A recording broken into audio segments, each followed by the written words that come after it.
I will never forget something that one of my altar servers pulled many, many years ago. In every parish where I've worked with the altar servers, they're on a schedule, and my rule has always been, if you cannot make the mass to which you are assigned, you need to do your best to try to get a substitute. Well, this one boy called me during one week. Let's give him the name. Let's call him Billy, just to give him a name. And Billy calls me and says, Father, I'm assigned to the 12 noon Mass on Sunday, but I can't do it. I could do the 9 o'clock, though. Do you know anybody who might want to switch Masses with me? So I looked at the schedule to see who was on, and I said, well, there was one boy's name who stuck out as someone who's usually very cooperative. Let's give him a name, too. And I said, well, why don't you call little Robbie Smith? Maybe Robbie will be willing to switch with you. He says, okay. He goes, I'll let you know what happens. So he calls over to the Smith family, and he gets Mrs. Smith on the phone. And he says to her, hello, Mrs. Smith, this is Billy. Father Carrozza wants me to switch Masses with Robbie. He wants Robbie to do the noon Mass and me to do the 9 a.m. Mass.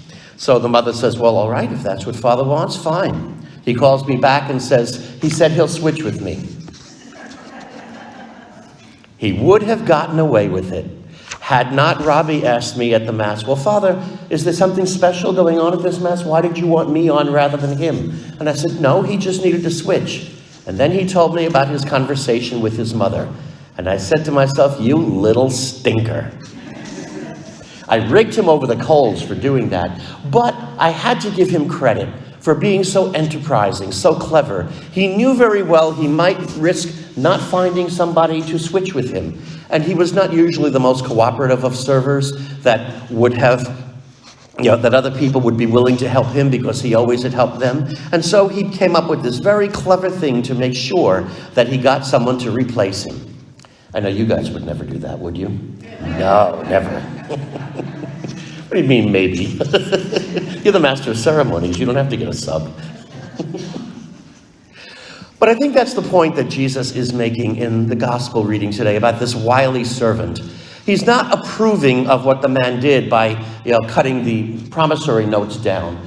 But he says, look how clever he was. He credited him for being enterprising, to make sure that there would be people there ready to welcome him when he was dismissed from his job, which by rights he should be dismissed.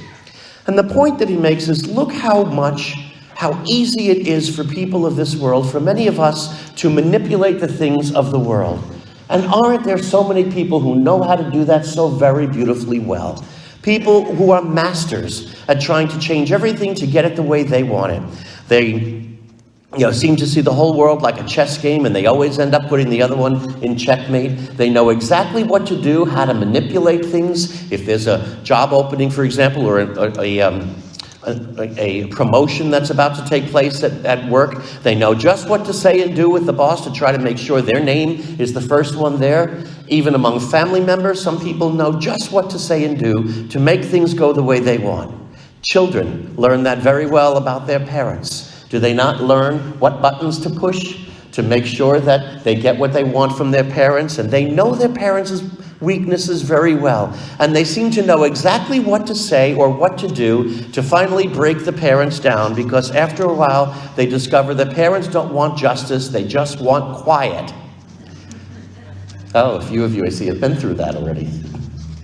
Well, the point is, if we can be such masters at things in the world, why are we not masters at things to do with God, of growing in holiness? It seems like people who are experts at the ways of the world are clueless at the ways of God. And if only we could put all the effort that we sometimes put into manipulating things of the world into trying to find God and follow him. I often think of the people who spend all of their time trying to fight God. They're angry at him, whatever it may be, and they spend so much energy against God. And if they only spend that energy trying to find God rather than to fight him, how happier they would be. And so the message for us these days, today, my brothers and sisters, is very simple. We can sometimes know exactly what to do to get the things we want of this world. But make sure we have the same wisdom and energy and initiative to achieve the things of heaven. Because the things of this earth are only temporary. They pass away.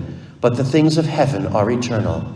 If we give all of our energy and our effort to striving for eternal life, Indeed, we will be truly happy people, and we will have the greatest prize of all. May Jesus Christ be praised, now and forever. Okay, that was only slightly over 5 minutes. Who says I can't give a short homily, huh?